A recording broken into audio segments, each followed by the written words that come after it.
Contexto Psicológico. Y ya está con nosotros Antonio Miranda, continuando con el tema del análisis de los candidatos. La semana pasada le tocó el turno a Andrés Manuel López Obrador. Hoy le toca a Ricardo Anaya. Toño, muy buenos días. ¿Qué tal, licenciado? Buenos días, amable auditorio. Vamos a tratar, obviamente, lo decíamos al principio el martes de la intervención, que no estamos pretendiendo nosotros hacer un análisis político de la situación, sino más bien en el contexto político hacer un análisis psicológico de la personalidad. Hay que entender que luego en el análisis psicológico, una cosa es la tendencia, o sea, yo puedo tener un rasgo, lo decíamos la vez pasada, lo volvemos a retomar. Yo puedo tener una declaración enojado, puedo tener una declaración alegre. Esa no es mi personalidad, esa es solo un dato. Pero si yo, con entrevistas, con declaraciones, con escritos en Twitter o en Facebook, lo puedo decir, tenemos un patrón de conducta. Cuando tenemos ese patrón de conducta, podemos decir que hay una personalidad definida. Hablando de Ricardo Anaya, en estos momentos que me gustan en campaña, el candidato habla mucho en cuestión de temas superlativos, mucho, grandioso. Traigo mi acordeón para no echar mentiras luego, más que traigo acordeón a la antigüita, pero sus declaraciones son mucho en cuestión de extraordinario, gran logro, gran coalición, ¿no? Denuncias importantes y sobre todo la utilización del no. Nos habla de ciertos... De la no utilización del no. De la mucha utilización del no. Mucha utilización en del no. Ciertos momentos. También aquí hay que aclarar que en qué áreas son las áreas fuertes de él y dónde son las áreas de oportunidad, dirían los reclutadores. En esta situación tenemos una personalidad, a mí me encantó lo que puso hace una semana, que no nos dio tiempo de checarlo, pero en la declaración que él le contestaba a estas críticas que lo hacían de recibir el dinero y todo esto, él decía, ahora resulta, ¿no? Este término nos habla, como en otros momentos, utilizando los superlativos, nos habla de una persona que tiende a ser autoritario en las decisiones. Ojo, aquí tenemos que ver el otro lado de la moneda, que es la ciudadanía. Los que vamos a elegir también tendremos que ser un rasgo o un perfil de personalidad. Es una ciudadanía dolida, es una ciudadanía enojada, es una ciudadanía temerosa, incluso poco involucrada, donde el silencio nos hace ver como una personalidad infantil. Entonces, esa personalidad infantil va a llamar mucho la atención una personalidad autoritaria. ¿Por qué? Porque este discurso de autoridad, de yo te voy a salvar, yo te voy a cuidar, yo te voy a proteger, se vincula muy bien con la ciudadanía. No se trata aquí de que esté mal o bien, sino más bien decir, pues las circunstancias del pueblo, que a mí me parece que está mal, no involucrarse. Y las circunstancias del candidato, es un excelente candidato, puede ser, con la autoridad, para un pueblo así. Pero no sería en otra situación. Ok, autoritario, ¿qué problema tiene el autoritarismo? Que se puede convertir en una situación de abuso, de nada más él, de narcisismo. Y cuando hablamos de gente que utiliza extraordinario, gran logro, gran coalición, estamos hablando de una persona que sí tiene alcances altos, pero esos mismos alcances pueden ser que con el poder tenga tendencia a generar conductas destructivas, conductas autoritarias y conductas donde no tome en cuenta a los miembros que estén cerca de él. Lo curioso del caso aquí con Ricardo Anaya es que es muy enfático, pero cuando habla de la familia se ve muy sensible, se ve muy cercano y parece ser que para la familia, para él es un tema muy, muy importante. Entonces, él es enfático y estamos hablando de personalidad también histriónica. Ahora, ¿qué es personalidad histriónica? Es el que trata de adular y de conquistar, que yo creo que si un candidato no tiene esas facultades, pues no es un mal candidato. El asunto que en México estamos acostumbrados a decir, bueno, ya tenemos al mejor para el puesto, pero luego no desarrollamos esa empresa, no desarrollamos ese sistema que puede ayudar a que el candidato se convierta en un excelente representante, con un pueblo exigente, con un pueblo no en silencio, con un pueblo participativo. Entonces yo creo que muchas de los rasgos de personalidad de él hablan de una personalidad que tiende a ser, como repetimos, autoritario, y tiende a ser una persona con liderazgo, pero tiende a no colaborar con las personas que están, tiende a no escuchar. Entonces, como necio, también sería la otra palabra que no encontraba. Ahora, ¿no hay algún rasgo de autoritarismo también en Andrés Manuel López Obrador en algunas de las actitudes que asume, como el hecho de decir, como Jalisco, nunca pierdo y si pierdo arrebato? Sí. Digo, como pasó cuando perdió la gubernatura en Tabasco, sí, como pasó cuando perdió la elección presidencial, sí, la toma del Paseo de la Reforma, y como ha pasado cuando alguien está en su contra, sí, o incluso no que esté en su contra, sino simplemente, si no estás conmigo, estás contra mí. Sí, claro, esa ya estaríamos hablando de una personalidad con una baja autoestima combinada con autoritarismo. A mí me parece que hay algo, digo, sin ser panista, perredista, priista, estamos analizando solamente los rasgos y la personalidad, claro, de los candidatos. Yo sí vería a una persona con una fuerte autoestima y una persona con baja autoestima, pero creo yo que también se ha dado por las circunstancias. O sea, a Ricardo Anaya con fuerte autoestima, sí, y a López, claro, Obrador con baja autoestima. Sí, nada más que si tenemos una persona que en varias elecciones ha perdido, sí, no es lo mismo también que cuando tenemos un candidato que no ha perdido en ciertas elecciones. Entonces, pero que tampoco ha participado. Exactamente. Tenemos a alguien nuevecito. Exacto. Lo que habla muy bien de Andrés Manuel López Obrador es su disciplina, su convicción, y yo sí vería un alto compromiso. Habrá que ver con qué, pero habla de una persona de baja autoestima. Yo me refiero a que es reactivo, o sea, es como los niños chípiles, que le quitas algo y se enoja, que también se entiende que él se haya sentido que le hayan arrebatado el poder a la mala, pues. Pero Ricardo Anaya representa también la parte como nice, como fresa, si lo vemos. Él se trata de ver como fresco. Es una persona muy cercana a la familia por sus declaraciones, pero es una persona que va por los objetivos, es muy directo, pero ahí siento que él no es tan atrabancado. López Obrador me parece muy atrabancado, a diferencia de José Antonio Meade, que parece totalmente gris, que es una personalidad como más estable. No sé si recuerda, licenciado, aquella personalidad de Ernesto Zedillo.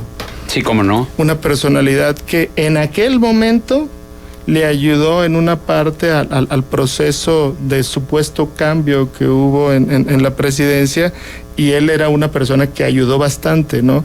Nos acordamos de muchos personajes que luego el momento exigía otro tipo de cosas. Vicente Fox, un candidato muy parecido a López Obrador, arrebatado, chípil, pero valiente, echado hacia adelante, pero muy imprudente, y ya lo vimos cuando llegó al poder, no estaba listo para el poder.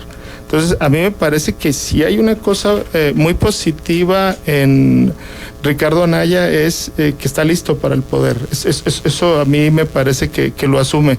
El problema es que no le hace caso a la gente que tiene alrededor. O sea, se ve como solitario, y eso cae en la perspectiva de ser una persona egoísta, y sí tendiendo a tener grandes objetivos, pero también con esta idea de nada más yo puedo llegar.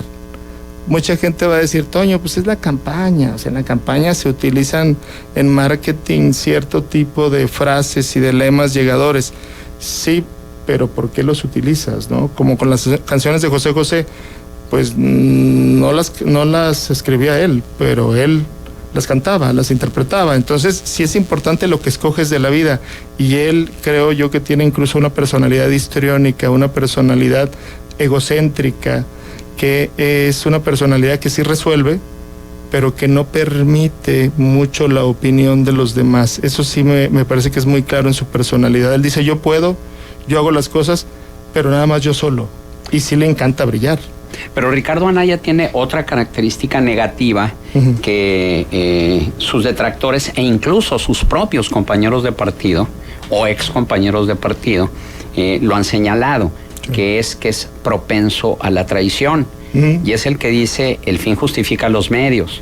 Y si el medio es ponerme en contra incluso de compañeros de mi partido, pues no me interesa, porque mi objetivo es este y lo voy a lograr. ¿Qué nos puede decir que, digamos, esa semilla de la traición que ella trae sembrada no pudiera también ser una traición a los mismos mexicanos? Sí, claro, eso es muy difícil que se quite, y más cuando se tiene el poder, que sería el punto más flaco de él.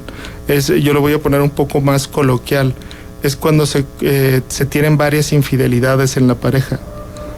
Ya cuando dicen, vamos a volver, pero vamos a echarle ganas, no traes una tendencia marcada a llevarte de corbata al otro, porque dentro de la personalidad es, yo soy quien el país necesita. Pero volvemos a la contraparte de la ciudadanía.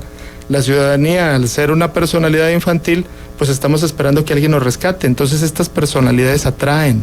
Entonces tendríamos que hablar como si fuera una pareja. La ciudadanía, una parte de la pareja, el candidato, otra parte de la pareja. Entonces bailan muy bien ese tipo de personalidades, ¿no? Entonces, si se fijan, cuáles son los candidatos que van punteando o que tienen más pegue pues en la población, los que generan odio o los que generan coraje, que es diferente, pero los que generan estabilidad no generan ningún tipo de sensación, que es, me imagino, a lo que le tira José Antonio Meade, pero no, él por su personalidad no es el candidato ideal del Partido Revolucionario Institucional desde la psicología, no desde el análisis político. Claro. Ahora, y qué bueno que haces esa aclaración y volver y reiterar que no es un análisis político y no estamos hablando de panistas o de morenistas o de perredistas o de priistas, estamos hablando de seres humanos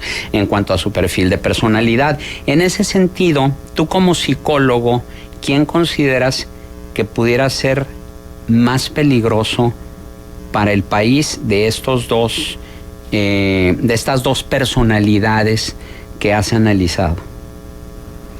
Híjole, qué difícil pregunta. Me imagino que pudiera ser incluso más peligroso Ricardo Anaya. Más peligroso Anaya. Sí, si estamos hablando de los dos, sí sería más peligroso uno que el otro, porque aquí tiene que ver la experiencia. Y creo que del lado de López Obrador hay mucha experiencia y muchas tablas en esto. Acá tenemos un chavo, que no estoy demeritando lo chavo, pero sí hay esa tendencia, sí es un peligro que no me parece que en realidad ninguno de los dos lo represente, hablando en términos psicológicos, pero si tengo que escoger unos, me parece la cuestión de Anaya. Pues, si nos vamos a la parte priista, no es el candidato, quizá del de la bronca, sino el funcionamiento de ese sistema, ¿no? Sí, porque, hablando en función de los resultados, sí. Se pudiera decir que de acuerdo con el sistema político y económico que se tiene, el que le ha dado más resultados al sistema, ojo, al sistema, no a los mexicanos, es José Antonio Meade. Sí, claro. Sí, y si es necesario precisar por qué al sistema y no a los mexicanos, ¿no? Porque pues realmente la tecnocracia y el neoliberalismo ha sido muy dañino para la mayoría, para la gran mayoría de los mexicanos, por los gasolinazos, por los elevados aumentos al gas, por las mismas reformas estructurales que lejos de beneficiar al país lo han perjudicado hasta el momento. Y sin embargo, para el sistema político y económico ha dado mejores resultados José Antonio Meade que el propio Andrés Manuel López Obrador. Sí, creo que ahí tendría que ver, eso lo tendría que potencializar y tomarlo como una de las banderas de su campaña. A lo que yo sí le apostaría mucho es que todo esto se elimina. El pueblo tiene los candidatos que se merece. ¿Será? Sí, claro. Si nosotros fuéramos... Pero ¿por qué el pueblo tiene los candidatos que se merece si no es el pueblo el que selecciona a los candidatos? Pero nosotros somos los que lo permitimos. Exacto. Porque permitimos que las instituciones políticas sean libres y soberanas y hagan lo que quieren y finalmente nos den a escoger entre el malo y el menos malo, porque así ha sido la elección en los últimos tiempos. O no me digas que hemos escogido realmente al más bueno.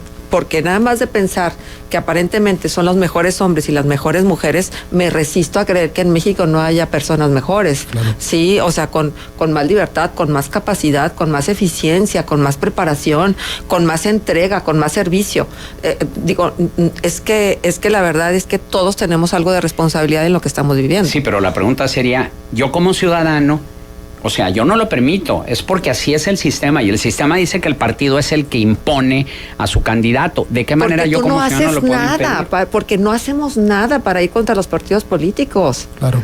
Porque nos quedamos con que, bueno, ellos son los de la culpa porque nos ofrecen esos candidatos, ¿y nosotros qué hacemos? O sea, entonces la pregunta es, ¿qué podemos hacer? Todo. Lo que pasa es que no tenemos, lo daba, no recuerdo quién en la mesa que tuvimos en precisar de quién era la idea, pero decía en esta situación de que uno luego ayuda a alguien que pide ayuda económica y le das trabajo, le das la oportunidad y en realidad él dice, no, mejor me quiero quedar aquí. Uh-huh. El mexicano sí, bueno, desgraciadamente esa parte sí la tenemos. Yo no tengo nada que ver con eso, no, tenemos que ver todo con eso. Si nos organizamos, si platicamos, si nos ponemos de acuerdo, son esfuerzos individuales de un director de cine, de un patinador, de un futbolista. Lo que nos dice uno, híjole, es gente extraordinaria, es un mexicano. Uh-huh. Que podemos ser todos. El asunto es que si nosotros trabajamos en conjunto, vamos a obligar a que los candidatos no sean lo menos malos, sino sean lo más bueno. Entonces yo creo que es necesario centrarnos, platicar, juntarnos, y si pensamos de una forma u otra, el objetivo tiene que ser el país, porque el país pues sí se lo está llevando.